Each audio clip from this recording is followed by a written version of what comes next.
Je vais prendre un risque, un gros risque. Qui reconnaît ce lieu? Levez la main, je sais que vous êtes là. Il y en a une, il y en a deux. Voilà. Si on lit bien, on voit pompe funèbre. Alors, pour la petite histoire, là je vois déjà ma mère qui est comme ça. Ça fait 3 mois qu'elle me dit, je te préviens, si tu me fais monter sur scène, je te mets la honte de ta vie et je m'en vais de la salle. Je te rassure, peut-être que ça sera toi, peut-être pas. Qui se reconnaît ici? Levez la main, levez la main. Voilà, voilà. Et qui reconnaît celui qui est au milieu?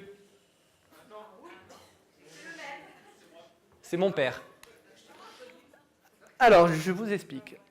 La société de mes parents, c'est une société familiale. Il y a ma mère, il y a mon oncle, il y a mon père. Moi, j'ai défini comme ça. Mon oncle, c'est le côté commercial, relationnel avec les gens, l'accompagnement. Ma mère, je l'appelle le pitbull. C'est celle qui va relancer les gens, récupérer l'argent comme il faut. C'est celle qui sait gérer ça. Et après, il y a ce que j'appelle les personnes de l'ombre, mais sur qui tout repose. Le côté financier, le côté vraiment économique, développement de la société. Et c'est important pour moi de le faire venir parce qu'on ne le met pas assez en lumière. Et ça va être compliqué parce qu'il y a quelques mois, j'ai travaillé avec mon coach et il me parle de ma famille, comment ça se passe et tout. Donc on parle de mon père, donc je lui explique les relations que j'ai avec mon père, très fortes, on s'entend très bien, aucun problème. Il fait même partie de ma société et sur 2 heures de coaching, j'ai passé 1 heure à pleurer. Parce qu'il m'a posé une question très simple. Est-ce que tu as déjà dit « je t'aime » à ton père? Je lui ai dit « mais il le sait ». On dit tout ça, il le sait. Mais il me dit « est-ce que tu lui as déjà dit ?» Et là, j'ai dit « non, je ne lui ai jamais dit ». Et j'ai écrit une lettre que je lui ai lue en direct. Et j'aimerais que tout le monde accueille Pina Antoine, mon père.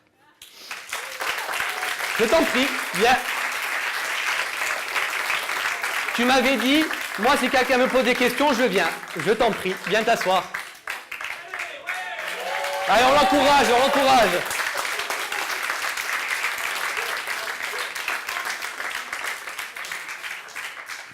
Pour vous expliquer, moi j'ai créé ma société et c'est que depuis que j'ai créé ma société que mes parents me parlent un peu plus de la leur. Et comme je l'ai défini maintenant que je sais, c'est qu'ils sont partis de -0. Ils sont partis de pas grand-chose. Au début, comme vous pouvez voir, ils étaient ébénistes. Et après, de fil en aiguille, ils sont arrivés aux pompes funèbres. Et donc, ils ont gravi certaines étapes. Et je vais vous surprendre, je ne connais pas l'histoire complète de cette société. Mais je sais qu'ils sont passés par des étapes difficiles. Ils nous ont beaucoup protégés par rapport à ça. Et je voulais justement que, comme c'est toi sur qui beaucoup de choses reposent, au niveau de la société, au niveau économiquement, je parlais parce que c'est toi qui gères cette partie-là. Et je voulais que tu nous parles justement de cette évolution depuis le début jusqu'à aujourd'hui. Parce qu'aujourd'hui, c'est une société, il ne faut pas avoir peur de le dire, qui touche le million d'euros de chiffre d'affaires. Donc, quand on part de -0, qu'on arrive là, 30 ans, un peu plus de 30 ans 93.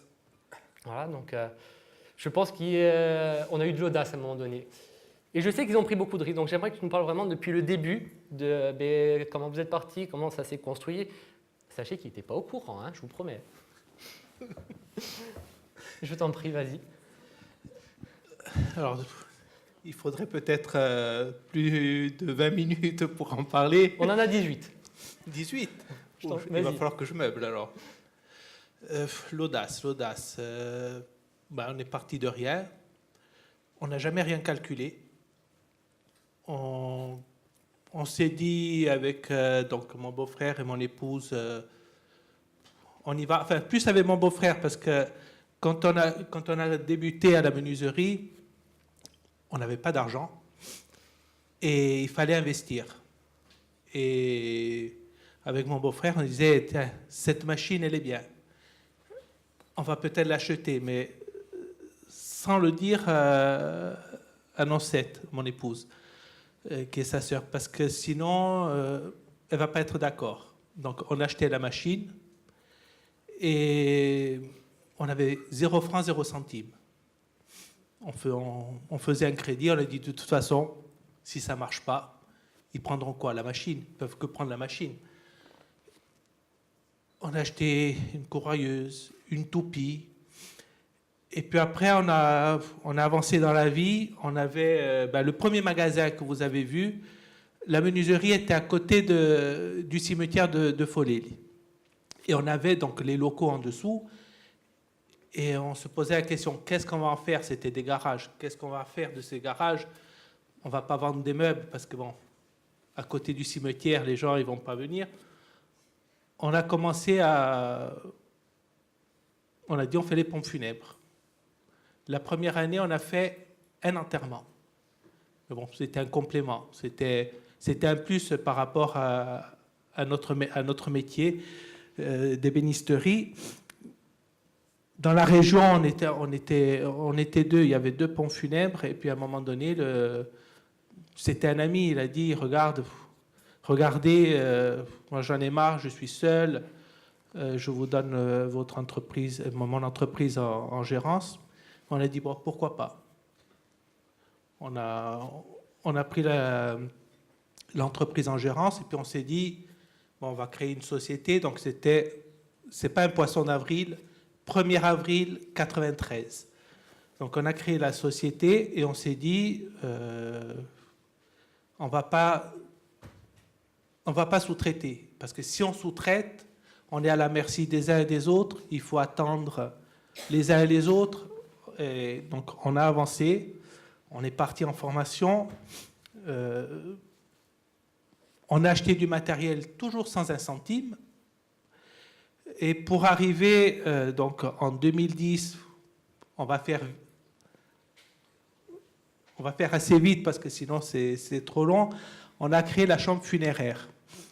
Sans le dire à mon épouse, parce que c'était plus des 15, 20, 30 000 euros, c'était des chiffres beaucoup plus importants et on n'avait pas le budget. Donc, on a fait faire un premier plan à l'architecte, on a fait faire des devis, on a négocié. Je suis allé voir le banquier, j'ai dit, regarde, voilà, nous on a ce projet, il faut me dire si ça passe ou si ça passe pas.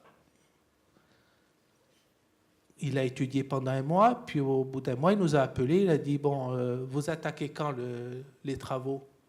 J'ai dit, mais on ne peut pas attaquer, on n'a pas déposé de permis de construire. Il a dit, mais moi, je le finance.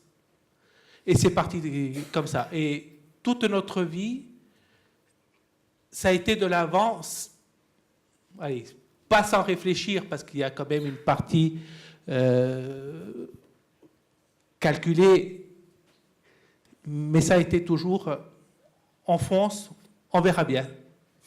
Et c'est peut-être ça l'audace, mais bon, je ne savais pas qu'il allait me faire monter. Je pensais plus que c'était mon épouse qui allait venir sur scène. Non, j'ai trop peur, non. Mais bon, elle peut venir parler de... Non, c'est bon. Des soirées, des longues soirées à étudier tout ce qui est administratif, sans être formé, à essayer de comprendre, de lire, de se former en comptabilité, même si on a un expert comptable, commissaire aux comptes, quand on a créé la société, il me dit, bon, qu'est-ce que tu me laisses? Je dis, moi, je fais ça, ça, ça, ça. Je te laisse le social parce que c'est par banc. J'en ai fait pendant quelques temps et ça me fatigue. Il me dit, mais tu me laisses le plus embêtant, pour ne pas dire autre chose. Et voilà, on a créé notre société comme ça, en étant... on est 2 associés, mais il faut quand même... on est 3 dans l'équipe, parce qu'il y a mon épouse qui fait beaucoup de choses, et elle fait surtout ce que nous, on n'aime pas faire avec mon beau-frère, c'est relancer, comme a dit Joanne, le Picbull, c'est elle. Et donc, en fait, si je comprends bien, c'est que le message qu'il faut retenir, c'est que parfois, on se dit que on n'a pas forcément les moyens, les connaissances. Et, il faut peut-être oser dans la vie et essayer. Il faut juste oser. Ouais. Et bon, il faut surtout être rigoureux, pas comme tu l'es toi, parce que quand on fait le bilan de sa société, avoir un père qui gère la comptabilité, c'est chiant. En fin d'année, il m'appelle 15 jours avant et me dit, bon, qu'est-ce qu'il faut que je fasse? Je dis, non, mais Johan, c'est toute l'année qu'il faut faire la compta.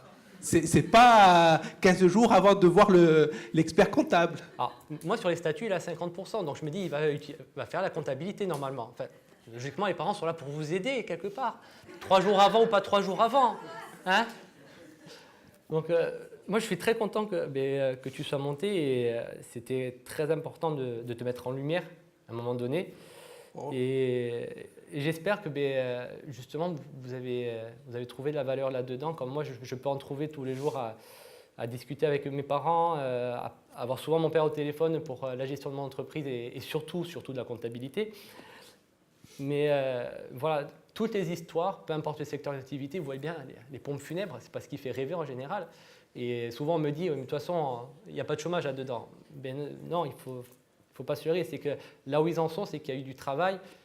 Et moi, ce que j'entends souvent des gens qui viennent aux pompes funèbres dans ces moments-là, c'est qu'ils sentent cette ambiance familiale. C'est vraiment, ils le disent souvent, ils disent, je fais partie de cette famille, des pompes funèbres Travagling. Donc, je pense que c'est une belle réussite de bienveillance, d'accompagnement.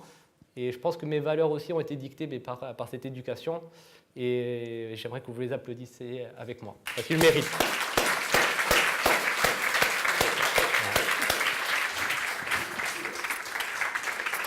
On a beaucoup aidé. Vas-y.